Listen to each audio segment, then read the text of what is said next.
Hi and welcome once again. Scorpio people यानी वृश्चिक राशि वाले लोगों के लिए ये रीडिंग होने वाली 2021 में कैसी रहेगी आपकी लव लाइफ। अगर आप सन, मून, राइजिंग और वीनस से स्कॉर्पियो हैं तो आप इस रीडिंग को देख सकते हैं। ये एक यू वर्सेस दैम रीडिंग है, यानी इसमें आपकी और आपसे रिलेटेड व्यक्ति की एनर्जी चेक होगी, एनर्जी स्वाइप कर सकती हैं। जो साइड आपको रिलेट करती है उसे आप रख लीजिए और दूसरी साइड को आपके पर्सन की एनर्जीज आप मान सकते हैं। However it is a general reading, तो इस रीडिंग में ज़बरदस्ती फिट होने की कोशिश मत कीजिए। अपने लिए पर्सनल गाइडेंस अगर आप लेना चाहते हैं तो जल्दी से फरवरी की कोई डेट आप ले लीजिए। मार्च में मैं पर्सनल रीडिंग से ब्रेक लेने वाली हूँ, इसलिए हो सकता है कि अगर आप फरवरी में बुकिंग ना लें तो आपको लंबा इंतज़ार करना पड़ सकता है। ओके, तो चलिए शुरू करते हैं। स्कॉर्पियो पीपल यानी वृश्चिक राशि वाले लोगों के लिए रीडिंग। आपके लिए जो कार्ड्स हमारे पास में आए हैं, आपकी साइड पे स्कॉर्पियो पीपल हो सकता है ये आपके पर्सन की साइड हो। इस पर हमारे पास कार्ड आया है 2 ऑफ कॉइंस कार्ड आया है। आपके पर्सन की साइड पर हमारे पास जो कार्ड आया है वो है 8 ऑफ कॉइंस कार्ड। और कनेक्शन एनर्जी पर हमारे पास जो कार्ड आया that is this the world card, major arcana world card है। और उसके बाद में जो गाइडेंस के लिए कार्ड आए हमारे पास में वो 2 कार्ड्स हैं आपके लिए, ब्रीद कार्ड, और उसके बाद में हमारे पास नेक्स्ट कार्ड है आपके लिए टिकटॉक कार्ड। ओके, तो इनकी डिटेल डिस्क्रिप्शन चेक करते हैं।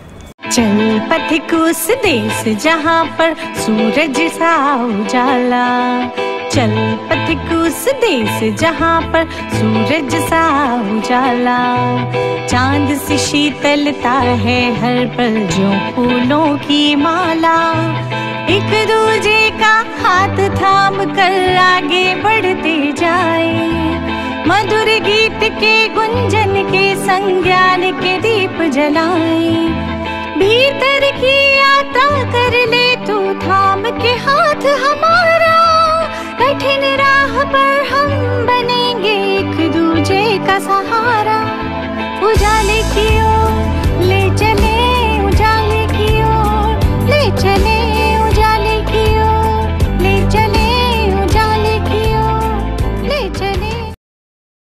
सो फर्स्ट ऑफ ऑल आप लोगों के लिए जो कार्ड हमारे पास में आया है स्कॉर्पियो पीपल 2 ऑफ कॉइंस का कार्ड है।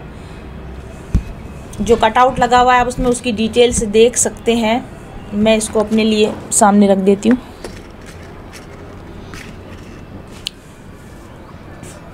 टू ऑफ कॉइंस कंफ्यूजन का कार्ड है, डिसीजन मेकिंग का कार्ड है, इम्बैलेंस का कार्ड है, और इट्स लाइक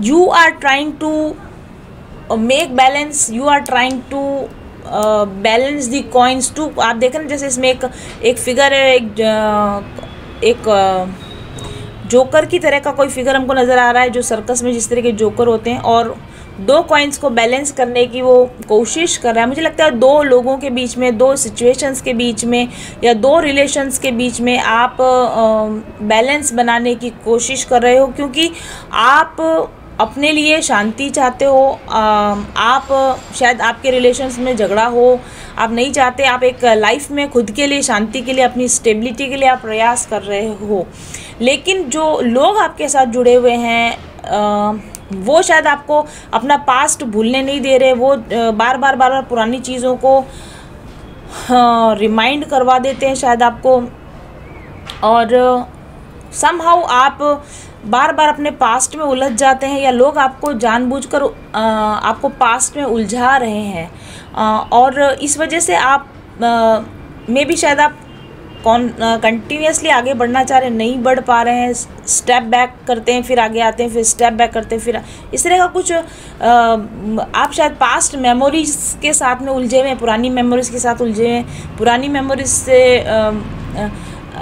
आगे निकलने की कोशिश कर रहे हैं, लेकिन आपके साथ के शायद लोग ऐसे हैं, आपकी सिचुएशन ऐसे जो बार बार आपको डिस्ट्रैक्ट कर देते हैं। आप सेल अवे करना चाहते हैं। जैसे आप अगर इस कार्ड में देखेंगे तो यहाँ जहाज है, समुद्र के बीच में फंसे हुए जहाज हैं। कुछ जहाज हैं जो बहुत मिड ऑफ द स्टॉर्म में है और कुछ निकल चुके हैं। जैसे 6 ऑफ स्वॉर्ड्स वाली जो एनर्जी होती है उस तरह की एनर्जी है। तो आप स्मूथली सेल आउट करना चाहते हैं, आप तूफान में नहीं फंसे रहना चाहते। अपने साथ लोगों जो आपके साथ जुड़े हुए लोग हैं उनको भी नहीं फंसा के रखना चाहते हैं। आप सबके भले के लिए सही डिसीजन लेना चाहते हैं, सही दिशा में बढ़ना चाहते हैं।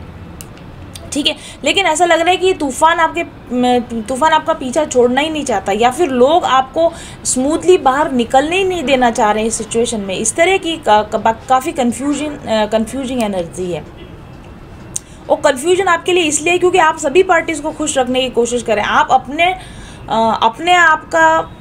अपना खुद का सेक्रीफाइस करके, अपनी शांति का सेक्रीफाइस करके आप सभी पार्टियों को खुश रखने की कोशिश कर रहे हैं। और सबको खुश रखने के चक्कर में आप फूल बनते जा रहे हैं, आपका बेवकूफ़ बन रहा है, आप बेवकूफ़ बनते जा रहे हैं, ऐसा लग रहा है। आपका पूरा ध्यान इस चक्कर में है कि झगड़ा नहीं होना चाहिए, बैलेंस में रहना चाहिए, लेकिन आप इसमें पिसने वाले फिर आप अकेले हैं। दूसरे लोगों को शांति देने के लिए आप पिसते जा रहे हैं।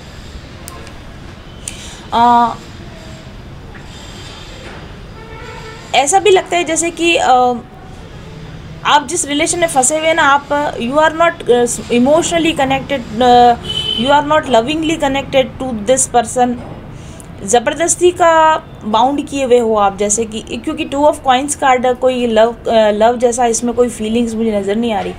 ऐसा लगता है कि आप ज़बरदस्ती से आपको बांध के रखा गया है, आपकी जिम्मेदारी हो गई है। आप चाहते तो नहीं है, लेकिन आपके पास इस रिलेशन को निभाने के सिवा या फिर इसी व्यक्ति के साथ इसी तरह की साइकिल में चले जाने के सिवा आपके पास इस वक्त में कोई चारा नहीं है। जैसे कोल्हू का बैल होता है ना, वो बस घिसट रहा है ताकि बस काम चलता रहता, कि झगड़ा ना हो, ताकि आप मैंने कहा ना, आप खुद के एक्सपेंस पर आप शांति बनाने की कोशिश कर रहे हैं। और आप जो परेशान हो रहे हैं ना, आपका सामने वाला व्यक्ति उसको बिल्कुल समझने की कोशिश नहीं कर रहा, आपकी खुशी को बिल्कुल नेग्लेक्ट किया जा रहा है। ऐसा भी पॉसिबल है कि आप किसी कोई फीमेल आपके ऊपर प्रेशर डाल रही है, या किसी फीमेल की वजह से आप प्रेशर में आ रहे हो। ओके, और आप ना अंदर ही अंदर बहुत दुखी हो, आप अंदर आप रो रहे हो, लेकिन ऊपर से आपने एक धीर गंभीर या स्माइलिंग फेस आपने बना रखा है, ताकि जैसा मैंने बताया शांति बनी रहे। उसके लिए आप खुद को परेशान किए जा रहे हो। लेकिन आप ध्यान रखिए, आप कितना भी कोशिश करेंगे इस रिलेशन में बैलेंस में बनाए रखने की, जब तक ताली दोनों हाथ से बजती है, जब तक सामने वाला व्यक्ति आपको डिस्टर्ब करने की कोशिश कर रहा है, जब तक सामने वाला व्यक्ति आपको हेल्प नहीं कर रहा है, तब तक आप अकेले इस रिलेशनशिप में कुछ बहुत खास कर नहीं पाओगे। और इस रिलेशन में ऐसा ही up and down, maybe in and out, maybe hot and cold, maybe on and off, इसी तरह का चलता रहेगा। आपको अपने भलाई के लिए ही कोई फर्म डिसीजन पर आपको पहुंचना पड़ेगा। जब तक आप कोई फर्म डिसीजन नहीं लोगे, तब तक आप इसी तरीके से इस व्यक्ति के साथ में इसी साइकिल में आप पिसे जाओगे। और आपके पर्सन की साइड पे हमारे पास में जो कार्ड आया है वो है 8 ऑफ कॉइन्स कार्ड। तो 8 ऑफ कॉइन्स जो कार्ड होता है ना, वैसे इसका डिपिक्शन कुछ अलग तरह का होता है दूसरे नॉर्मल टैरोस के अंदर, जहाँ पर एक व्यक्ति अपना काम करने पे लगा हुआ है। लेकिन यहाँ पर इसका और भी ज़्यादा डीप, और भी ज़्यादा सीरियस मीनिंग है। आपके जो पर्सन है ना, 8 ऑफ कॉइन्स एनर्जी यानी 8 ऑफ पेंटिकल्स एनर्जी में है। और 8 ऑफ कॉइन्स का मतलब होता है हार्ड वर्क। 8 ऑफ पेंटिकल्स का मतलब होता है बहुत ही फोकस्ड एनर्जी होती है। लेकिन इसके साथ में अगर आप इसको ध्यान से देखेंगे तो इसमें एक पत्तों का बना हुआ, एक जैसे दैट जूलियस सीजर जिस तरह का मुकुट पहना करते थे ना, जूलियस सीजर का जो क्राउन होता था, उस तरह का क्राउन हमको यह नज़र आ रहा है। इसलिए मुझे ऐसा लगता है कि आपके व्यक्ति जो है ना, बहुत ज़्यादा एम्बिशियस हैं। आपके व्यक्ति बहुत ज़्यादा एम्बिशियस है। उनको कोई बड़े ड्रीम्स पूरे करने हैं, या उनको कोई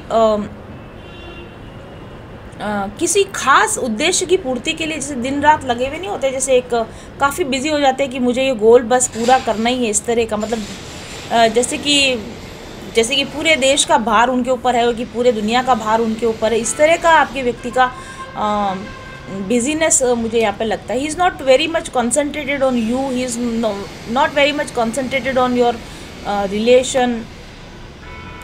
He is building his career, or maybe he is building his life, or maybe he is working towards achieving his or her whatever। वो अपने गोल्स के ऊपर काम कर रहे हैं, वो अपने एम्पायर को खड़ा करने की, कोई शायद बड़ा बिजनेस खड़ा करने की कोशिश कर रहे हैं, या किसी तरह का एक्सपांशन का काम कर रहे हैं। तो वो लगातार ऐसा भी पॉसिबल है कि आपके व्यक्ति ना बहुत ज़्यादा वेल नोन है, मतलब एक बड़ी अच्छी पहुंच उनकी है, बहुत अच्छी पहचान उनकी है, और भीड़ से कहीं अलग स्टैंड आउट करने का उनके अंदर बहुत एक ऐसा मुझे कुछ करना है, मुझे कुछ बन के दिखाना है, इस तरह का भीड़ से अलग दिखने का उनका थोड़ा सा उनका क्रेज़ है उनके अंदर। और इसके अंदर अगर आप देखोगे तो यहाँ पर आपको एथलीट बॉडी या फिर जिमिंग करते हुए आपको कुछ स्ट्रक्चर भी नज़र आ रहा है। आपके पर्सन एक काफ़ी मैस्कुलिन एनर्जी में, माचो मैन टाइप के, tough, rough and tough type की एनर्जी आपके पर्सन की। और हो सकता है कि वो काफ़ी टफ सर्विसेज में भी रहे हों मतलब जैसे आर्मी या पुलिस या फिर डिफेंस, इस तरह की जो होती है ना, या फिर माइनिंग वर्क करना, या हैवी कोई फील्ड का वर्क करना, या फिर स्पोर्ट्स पर्सन हो सकते हैं, एथलीट या जिम ट्रेनर, इस तरह के काफ़ी मैस्कुलिन एनर्जी आपके पर्सन के अंदर है। और he is very much focused on himself, on his self growth. He is kind of N alcoholic person, 24/7 वो काम करते रहते हैं और बहुत ज़्यादा इमेज कॉन्शियस हैं। मेरी पर्सनल इमेज बहुत अच्छी जानी चाहिए। मनी ओरिएंटेड भी हैं। 8 ऑफ कॉइंस का मतलब ये भी है कि वो अपनी मनी पर काफ़ी फोकस कर रहे हैं। वर्क, लव पर उनका कोई बहुत ज़्यादा फोकस नहीं है, आपके ऊपर उनका फोकस यहाँ पर रहने वाला नहीं है आने वाले समय में भी।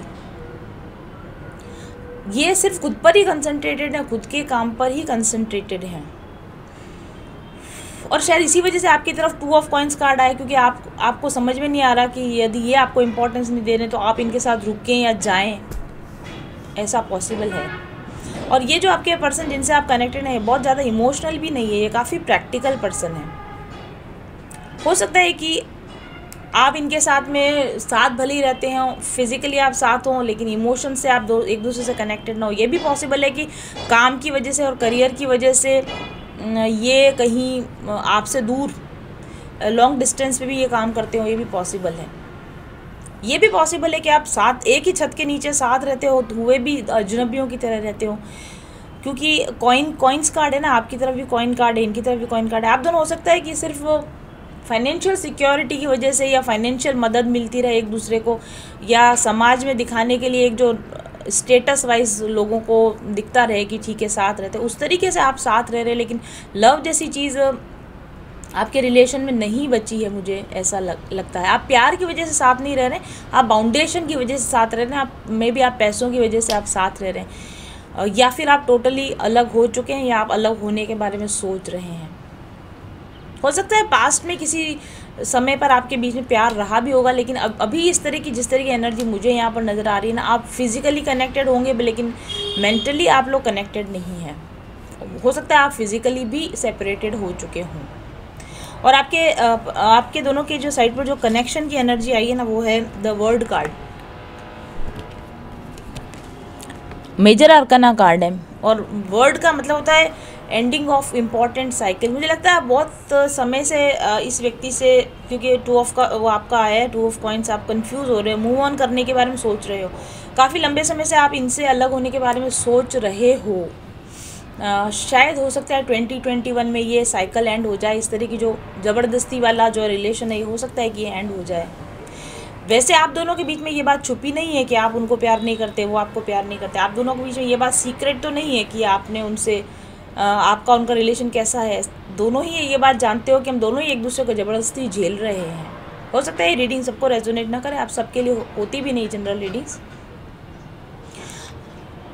आप ना जैसे धरती के 2 पोल्स होते हैं ना, नॉर्थ पोल साउथ पोल, इस तरह के आप 2 लोग हो। किसी भी तरीके से आप कॉमन प्लेटफॉर्म पर आ ही नहीं पाओगे, बातचीत के दौरान आप कॉमन प्लेटफॉर्म पर आ ही नहीं पाओगे। इस कार्ड के अंदर जो खास डिपिक्शन किया हुआ है ना, वो ये जो शब्द लिखे हुए हैं, इंग्लिश वर्ड्स लिखे हुए हैं, ये इवोल्यूशन ऑफ ह्यूमंस का पूरा वो दिया हुआ। इवोल्यूशन ट्री बोलते हैं ना उसको, साइंस वाले लोग समझते होंगे। इवोल्यूशन ट्री दिया हुआ है, मतलब कि यूनिसेलुलर सिंगुलर ऑर्गेनिज्म से ह्यूमन के तक का विकास होने का यात्रा दिखा रखी इस द वर्ल्ड कार्ड में।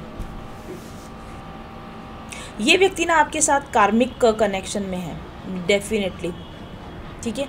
और आप एक दूसरे को कार्मिक लेसन्स देने के लिए धरती पर साथ साथ हो, और एक दूसरे के सोल इवोल्यूशन में यानी सोल डेवलपमेंट में मदद करने के लिए आप एक दूसरे के साथ हो। तो जब तक आपको इनसे जो लेसन सीखने और आपको इनसे और इनको आपसे जो लेसन सीखने वो नहीं सीखोगे, तब तक आप साथ रहोगे। लेकिन जैसे ही आप दोनों एक दूसरे का लाइफ का ये लेसन सिखाने का जो रोल पूरा कर लोगे, वैसे ही ये साइकिल एंड हो जाएगी, वैसे ही आप दोनों जने सेपरेट हो जाओगे, अपने अपने रास्ते पर आप चले जाओगे। और आपको इनके ऊपर बहुत ज़्यादा सीरियस होने की ज़रूरत नहीं है, क्योंकि ये आपके लिए, मैंने बोला कि ये आपकी लाइफ में कार्मिक है, ये आपको लेसन सिखाने के लिए आए हैं। तो इस रिलेशनशिप पर ज़्यादा फोकस करने की बजाय ये देखिए कि इस व्यक्ति से आपको क्या सीखने की ज़रूरत है, या ऐसा आप क्या करें कि ये साइकिल जल्दी से एंड हो जाए। और इसीलिए आपके पास में जो आपके एडवाइस कार्ड आए ना, वो ऐसे ही आए, ब्रीथ कार्ड और टिकटॉक कार्ड आया है। दोनों ही कार्ड्स को मैं एक जनरलाइज वे में आपको एक्सप्लेन करके बताती हूँ। देखो, ब्रीथ कार्ड का मतलब होता है कि रेस्ट लीजिए, बहुत ज़्यादा इसके पीछे मत पड़िए। जैसे कि 2 ऑफ कॉइंस होता है ना, लगातार बैलेंस बनाने की कोशिश करें, रेस्ट ही नहीं मिल रहा है बिल्कुल, लगातार आप इस रिलेशनशिप को वर्कआउट करवाने की अगर आप कोशिश करें तो आपके लिए ब्रीथ कार्ड है। रेस्ट कीजिए, बहुत ज़्यादा कोशिश मत कीजिए। जैसा कि मैंने बोला कि इस रिलेशन में बहुत ज़्यादा कुछ बड़ी बड़ी संभावना इसमें कुछ होने वाली है नहीं है। हो सके तो पॉज ले लीजिए, रेस्ट कर लीजिए, ठीक है। आप बहुत ज़्यादा कुछ पीछे पड़ भी जाएंगे तब भी इस व्यक्ति का कंसंट्रेशन अपने काम से, अपने खुद से हटकर आपके ऊपर आने वाला नहीं है, ओके। इसलिए रेस्ट कीजिए, ब्रीथ कीजिए, शांति धारण कीजिए, बहुत ज़्यादा अशांति में मत रहिए, बहुत ज़्यादा एंग्जाइटी में मत रहिए। और TikTok card, time is going, time आप दो, और वर्ड कार्ड भी है, टिकटॉक कार्ड भी है, आप दोनों का साथ का समय जल्दी ख़त्म होने वाला है, ये टाइम जल्दी ओवर होने वाला है, ठीक है। तो एंडिंग अगर आपको नज़र आ रही हो, इसलिए आप एंग्जाइटी में हैं और ज़्यादा प्रयास कर रहे हैं, तो आपको बहुत ज़्यादा प्रयास करने की ज़रूरत नहीं। इनके और आपके बीच का जो बैड साइकिल चल रहा है ये बहुत जल्दी ख़त्म हो जाएगा। अगर फिजिकली सेपरेट नहीं होगे तो भी एटलीस्ट आप मेंटली डिटैच होने की आप इस व्यक्ति से कोशिश कीजिए। फिजिकली बहुत सारे लोग कहते हैं हम शादी में हैं तो कैसे अलग हो जाएं, तो आप एटलीस्ट मेंटली इस व्यक्ति से अपने आप को डिटैच कर लीजिए। इनका आपका बहुत सारा प्रीशियस टाइम, आपकी बहुत सारी प्रीशियस एनर्जी जो आप इस रिलेशन को स्टेबल करने पर लगा रहे हो ना, उससे बेटर तो ब्रीथ, मतलब खुद के ऊपर लगाइए, अपनी एनर्जी वेस्ट मत कीजिए, खुद पर फोकस कीजिए, इंटरनली अपने आप पर फोकस कीजिए, अपनी एनर्जी को सेव करके रखिए, अपने आप के ऊपर इस कंसंट्रेशन को आप लगाइए, ठीक है। तो ये थी रीडिंग स्कॉर्पियो आप लोगों के लिए। Thank you very much for watching. I will be back soon, till then stay happy, stay blessed, bye bye.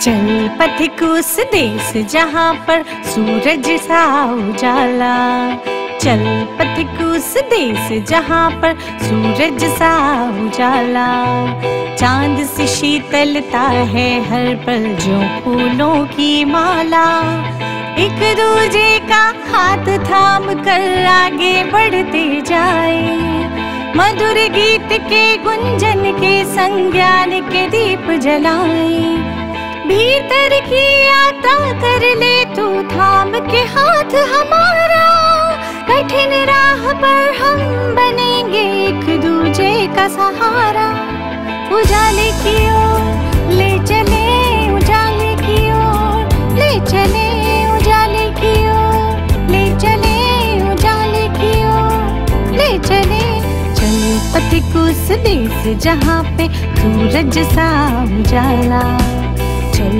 पथिक उस देश जहाँ पे सूरज सा उजाला, मिट जाता है सबके जीवन का अंधेरा काला, सतरंगी सपने हैं जो आँखों में सच हो जाए, हम सब आगे बढ़ते जाए, कभी नहीं घबराए, अपनी मंजिल पा लेंगे हम पाके साथ तुम्हारा, आशाओं के आसमान में चमके बन के सितारा, उजाले की ओर ले चले, उजाले की ओर ले चले, उजाले की ओर